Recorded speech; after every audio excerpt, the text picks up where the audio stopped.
I'll show you how to install your ink cartridge inside your Canon Selphy CP1300. It could be the one that came with the printer, or if you bought a new one, this is how it looks. And on it, on the white part, you can see over here the size that it will print and also how many prints it lasts.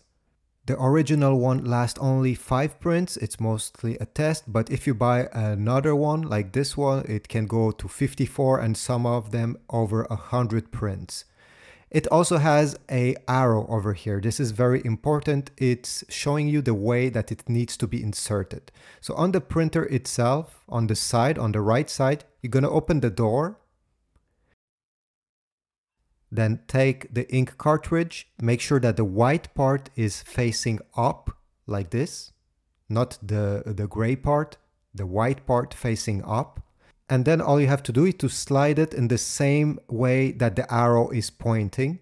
Slide it till the end and then just push it until it clips. Once it's clipped, this is very important because it keeps the cartridge secure. Just close the door and we're done with the cartridge install.